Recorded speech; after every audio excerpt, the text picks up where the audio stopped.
I look good in this picture for a change. In 2024, getting people's attention is extremely difficult. And with every passing day, the attention span of the audience is getting shorter and shorter.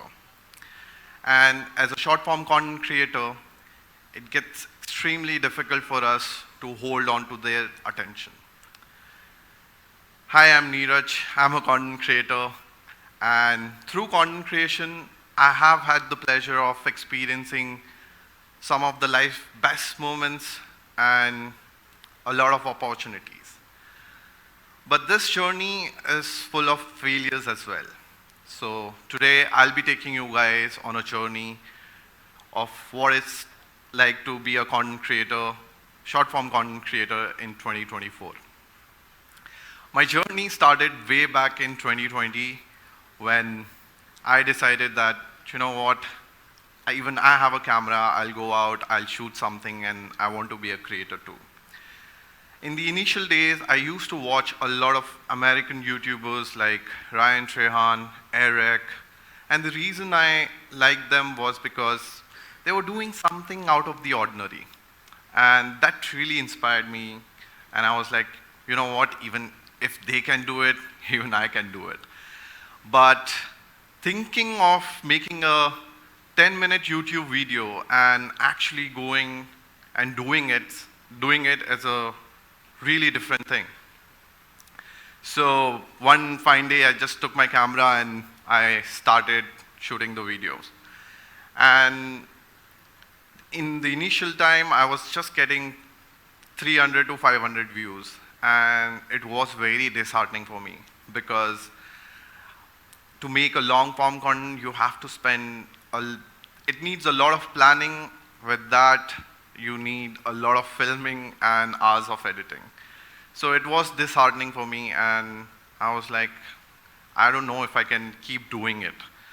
But the pivotal point came in my life when I decided to put in a drive-in theater on top of a mountain. And if you guys thinking that I was clickbaiting people, I was not. I actually did that, and the initial idea was to give these people from the city and the people from the villages to come and have a good movie experience. Now, there are two parts of the story. The good part is that the lead actress of that movie got the attention that what I'm doing, and she decided to post it on her page. She also gave me an appreciational video for thanking me for doing this. And the bad part of the story is, even when she posted on her page, the video ended up getting only 2,000 views, which was a little disheartening because imagine an actress who's got millions of following and only 2,000 people are watching it. That didn't sit well with me. And I went to the blackboard and I was like, there must be something I was doing wrong. And later on, I figured that, the attention span of the audience are getting shorter and shorter. And that's when I switched to short form content creation. While it was a year when I started filming, I was doing long form content. And if you sum up the total of the views which I've gotten in a year was somewhere around 15 to 20,000. And within a month of making short form content, I got my first insanely viral video, which was taking my mom on a date. I got somewhere around 39 million views, so almost 3.9 crore people saw that video. And that was my aha moment. And I was like, okay, you know what? You have got something. You can call yourself a content creator. The thing I like about being a short form content creator is that you don't need a lot of planning. You don't need a lot of gears. You don't need 20 hours of editing. You can be very spontaneous with short form content creation. There was a time where I was at a railway station and I asked my manager, I was like, I had this idea in my head. Can I go and film it? And he was like, yeah, I think we can do that. And that video ended up getting at least 5 million views. So that was the journey, but I wish there was few things about the short form content creation which were a little different. So let's take a deeper dive into the world of content creation. The world of content creation is made up of creators. So we have three types of creators: micro creators, macro creators, and mega creators. So micro creators are those creators who have got decent amount of following. They have worked with few brands, and this is not their full-time job. They have a separate job. And let's skip the macro creators and let's talk about the mega creators. So these mega creators are those creators who have got following in millions, and we also call them as social media celebrities. And almost everybody is doing it full-time. Now let's talk about macro creators. That's where I fall in. And we can't call us as social media celebrities, and though we have worked with a lot of brands, but no, almost none of us are doing it full time. And I'll give you a solid reason for that. So, see, there are brands who have worked with us, and there are brands who want to associate with us, but the brands, they look for engagement. And what is engagement? In simpler terms, engagement is something which is basically views, likes, and shares. Now this engagement is governed by the algorithm.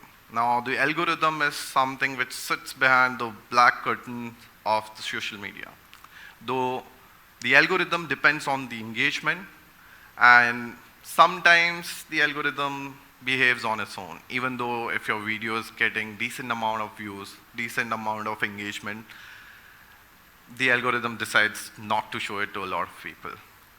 And when it comes to brands, the brand, if they are collaborating with you, they want people to see their brand when they are posting a video with you.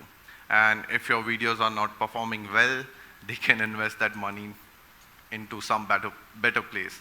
And that better place is basically investing that money into the same category of macro creator who's doing better in that particular area.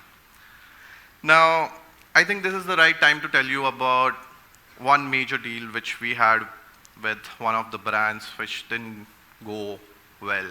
We were hoping to get a long-term deal with them, and it took us almost 3 months of planning, executing, and filming. And when we posted the 5 videos, they didn't perform well. And obviously, we lost the deal. But now, you may ask that, Neeraj, you have a following. Why don't you grow your following into and grow up to at the level of mega creators? Well, let me tell you something about this. Imagine you are sitting in your bedroom and you're scrolling through Instagram, watching reels, and you come across a content which is, got your attention, you engage with that content, might be commenting on that or might be sharing it with your friends, but you really don't care about the creator which is behind that. And we have a term for that which is called mindless scrolling. So mindless scrolling is something where you're watching a video without being aware that what you're watching and why you're watching it. You're just watching it. So as an aspiring creators, there must be few people who wanted to grow their account and be, somewhere in the field of content creation. I'll give you an easy tip to grow, which is basically give your audience more than what they expect. And that is how you can make them care. So a simpler example for that will be create a series or create a video where you're telling them at the end of the day what you're going to make. And that will give them a reason to come back to your page and might hit that follow button. So I think behind the glamorous world of content creation, there is also a side which is not so glamorous, and this is what I call the highs and lows of social medias. There are some waves which will take you high, and I think you must enjoy them, and then there are waves which will bring you down. And if you want to survive that, just the only thing is, if you love what you're doing, and if you love content creation, keep doing it, you will survive the wave. Thank you for having me. Thank you.